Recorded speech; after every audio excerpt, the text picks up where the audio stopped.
안녕하세요. 자, 오늘은 네 번째 시간입니다. 삼국통일과 남북국 시대를 한번 여행을 해보도록 하겠습니다. 벌써 네 번째 시간이에요. 시간 되게 잘 가죠. 입학한 지가 얼마 안 된 것 같은데. 자, 삼국통일과 삼국시대 무엇을 중점적으로 봐야 될까요? 자, 여러분들 삼국통일 전쟁의 키워드와 또 순서를 좀 잘 기억을 해 두십시오. 자, 통일되고 나서의 신라, 그중에서 특히 신문왕이 무슨 일을 했고 어떤 목적이 있었는지 좀 찾아보기 바랍니다. 마지막으로 통일신라 북쪽에 있었던 예전에 고구려 지역이죠. 발해는 어떤 또 특징을 가지고 있는가? 여러분들이 좀 알아두면 좋을 것 같아요. 자, 먼저 삼국통일 전쟁 한번 살펴보겠습니다. 백제 마지막 왕은 의자왕이고 이 비슷한 시기에 있었던 신라의 왕이 여러분들이 다 들어봐서 알고 있는 선덕 여왕입니다. 어떤 상황이냐면요. 백제가 신라를 엄청 공격하고 있는 그런 상황이에요. 왜 공격했을까요? 네, 좋아요. 지난 시간에 이런 얘기 했었죠. 진흥왕이 백제를 배신을 해서 한강 전체를 차지함으로써 성이 나가지고 신라를 공격하다가 성왕 본인이 사망을 하면서 백제인들은 신라에 대한 원한이 굉장히 깊었다. 이런 얘기를 했습니다. 그래서 굉장히 공격을 심하게 합니다. 신라는 진흥왕이 사망한 이후에 계속 수세에 몰리게 되는 그런 상황입니다. 중국에서는 어떤 일이 벌어졌냐면요. 네, 당나라가 새롭게 건국이 되고요. 고구려에서는 연개 소문이 쿠데타를 통해서 정권을 장악하는 그런 일이 벌어졌습니다.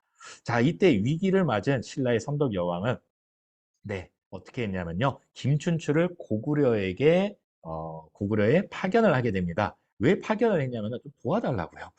우리 좀 도와줘. 근데 이제 고구려의 연개 소문은 이런 제안을 합니다. 좋아, 우리가 도와줄게. 대신에 니네가 빼앗아갔던 한강 유역은 다시 우리한테 돌려줘.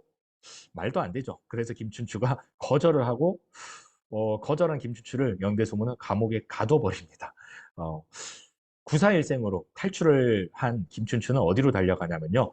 한참 이 고구려를 공격하는데 어려움을 겪고 있었던 당나라를 찾아갑니다. 그리고 여기서 제안을 하죠. 우리를 도와줘서 백제를 공격을 해주면 당신네들이 어려움을 겪고 있는 고구려 공격에 우리도 힘을 보태겠어. 당나라가 들어보니까 이거 손해볼 거 없거든요. 그래가지고 오케이! 1단계입니다. 통일전쟁 1단계. 신라, 나, 그다음에 당나라가 동맹을 맺습니다. 나당 동맹이 체결이 됩니다. 그리고 나서 두 번째 단계, 백제를 같이 공격을 해서 백제가 660년에 멸망을 합니다. 이대로 멸망할 수 없다라고 해서 이제 백제 유민들과 이제 왜군이 연합을 해가지고 백제 부흥 운동을 벌이기도 합니다. 물론 진압을 당하고 말죠. 자, 다음 단계는요. 고구려 공격! 그래가지고 668년에 고구려가 멸망을 하게 됩니다. 고구려도 백제와 마찬가지로 부흥 운동이 일어났으나 진압당하고 말았다라는 얘기입니다. 자, 이쯤 되니까 당나라가 생각을 바꿉니다. 생각을 바꿔서 가만 보니까 신라 이것들 별거 아닌데 우리가 그냥 한반도 전체에 꿀꺽 해버릴까? 원래 약속은요. 옛 백제 땅은 신라가 갖고 옛 고구려 땅 북쪽은 우리 당나라가 차지한다. 이게 이제 약속이었는데 당나라가 조금씩 우리 한반도 전체를 좀 먹어도 되겠다. 이런 욕심을 보이기 시작합니다. 그거를 눈치챈 신라가 이대로는 안 되겠다. 한바탕 전쟁을 해야겠다라고 마음을 먹습니다. 그래서 나당 동맹이 깨지고 4단계 나당 전쟁이 일어나게 됩니다. 지도를 한번 볼까요? 네, 이런 전쟁이죠. 어떻게 됐을까요? 네, 신라가 잘 싸워가지고 당나라를 물리칩니다. 물리치고 통일을 완성을 하게 됩니다.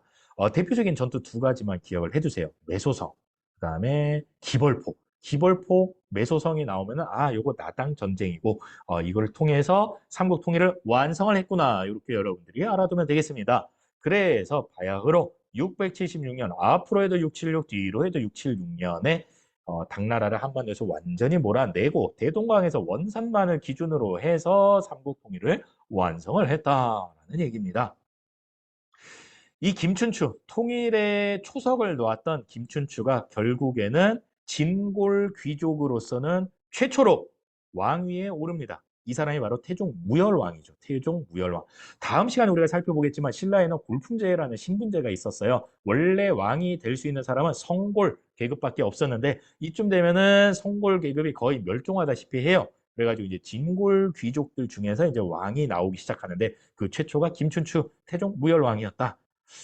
문무왕 때 이제 통일 나당 전쟁이 끝나고요. 그다음에 그 다음 왕이 신문왕 뉴스페이퍼 킹 되겠습니다. 이때 즉위하던 해에 김흠돌이라는 사람이 반란을 일으킵니다. 김흠돌의 난을 진압을 하고 아주 힘겹게 왕위에 올랐던 사람이 신문왕입니다. 그래서 두 가지를 하려고 합니다. 첫 번째는 통일을 막 완성을 했잖아요. 국가 시스템을 좀 다시 정비를 합니다. 그래서 국가 체제 정비. 두 번째는요, 다시는 이런 기문돌의 난이 일어나지 않도록 귀족 세력을 확 약화시키는 대신에 왕권을 강화시키는 그런 정책을 펼치게 됩니다. 먼저 첫 번째, 국가 체제 정비를 위해서 구주 오소경 체제를 정비를 합니다. 구주, 전국을 9개 주로 나눕니다. 그 다음에 오소경, 지금 보세요.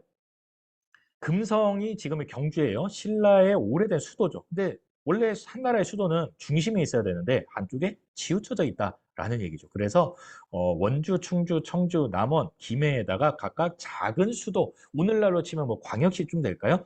그런 작은 수도를 5개 뒀다. 그게 바로 오소경입니다. 작을 소자를 쓴 거죠. 자, 그 다음에 귀족 세력들을 약화시키기 위해서 노급을 배제하고 관료전을 지급을 했습니다. 이 얘기를 조금만 이따가 할게요. 자, 그리고 이제 유학교육기관으로서 국학을 설치하기도 했습니다. 자, 노급을 한번 설명을 하고 관료전도 같이 설명을 해볼게요. 국가가 있고 관료, 오늘날로 치면 공무원 되겠습니다. 공무원, 관료는 국가를 위해서 일을 하는 사람들이죠. 국가는 어떻게 해야 되죠? 그 일의 대가로 월급을 줘야 됩니다. 근데 오늘날처럼 이렇게 현금을 줄 수가 없었어요. 왜냐하면은 현금을 주려면 세금을 잘 걷어야 되거든요. 근데 세금을 이때는 잘 거둘 수가 없었어요. 옛날이잖아요. 지방에는 백성들이 땅을 가지고 있습니다. 자, 이 백성들 땅이고요. 땅. 여기에는 쌀이 나오기도 하고요. 이 땅을 농사짓는 농민들이 있었겠죠. 이 노동력을 국가에 제공을 했어야 됩니다. 쌀도 세금으로 내고 노동력도 제공을 했어야 됐다라는 얘기예요. 그런데 국가가 이걸 어떻게 하냐면요. 일부 지역에 대해서는 야, 이제부터는 너네가 국가에 직접 세금 내지 말고 관료 아무개에게 직접 내라. 그냥 월급으로 퉁치자. 이렇게 된 겁니다. 이게 바로 노급인 거죠. 노급. 현금을 주지 못해서 세금, 특정 지역의 세금을 거둘 권리를 관료에게 준 겁니다. 땅을 준 게 아니에요. 땅에서 나오는 세금을 거둘 권리를 줬다. 이렇게 좀 구분해서 이해를 하시면 되겠습니다. 쌀과 노동력을 같이 거둘 수 있는 그런 지역을 녹읍이라고 하는데 이거를 폐지했다라는 건 뭐냐면요. 노동력을 걷지 못하게 한 겁니다. 노동력 말고 쌀만 가져가 이거를 우리가 관료전이라고 부릅니다. 그럼 결국에는요. 노급과 관료전의 차이는 딱 하나예요. 노동력을 갖다 쓸 수 있냐 없냐거든요. 근데 노동력을 갖다 쓴다는 게 상당히 좀 국가 입장에서 위험한 거예요. 왜냐하면은 농민들 농기구 대신에 무기를 지어주면은 그거는 곧바로 병력이 될 수 있는 거잖아요. 그래서 이걸 방지하려고 노동력은 이제부터 쓰지 마라면서 쌀만 갖다 써라는 게 관료전이라는 겁니다. 귀족 세력 약화, 중앙 집권화 일환이라고 보면 되겠습니다. 자, 이번에는 북쪽에 있었던 발해를 한번 살펴볼게요. 여러분들 발해의 위치를 한번 보세요. 조금 전에 이 지역에 고구려가 있었잖아요. 고구려가 망하고 이 지역에 발해가 들어선 겁니다. 당연히 고구려 사람들도 많았을 것이고 고구려 문화, 풍습이 굉장히 많이 남아 있었을 겁니다. 그래서 발해의 첫 번째 키워드는 고구려 계승의식이 상당히 강했다라는 겁니다. 무덤 양식, 기와, 온돌, 또 일본에 보낸 국가 편지에 보면은 고구려 계승의식이 잘 나타나 있다라는 겁니다. 중앙정치기구로서 중국 당나라의 삼성육부제를 본따서 삼성육부를 운영을 합니다. 보세요. 정당성, 선조성, 중대성, 성성성, 삼성. 충부, 인부, 의부, 부부부, 부부부 6개 부죠. 물론 이거를 좌사정과 우사정으로 나누기도 하고요. 그 다음에 유교적 명칭을 넣었죠. 충인, 의, 지, 예, 신 이렇게. 자, 따라서 당나라로부터 도입을 하긴 했으나 운영은 독자적으로 했다. 이렇게 보면 되겠습니다. 발해가 한창 전성기 때 중국 사람들이 이렇게 불렀대요. 저 바다 동쪽에는 성스럽고 굉장히 융성한 국가가 있었대.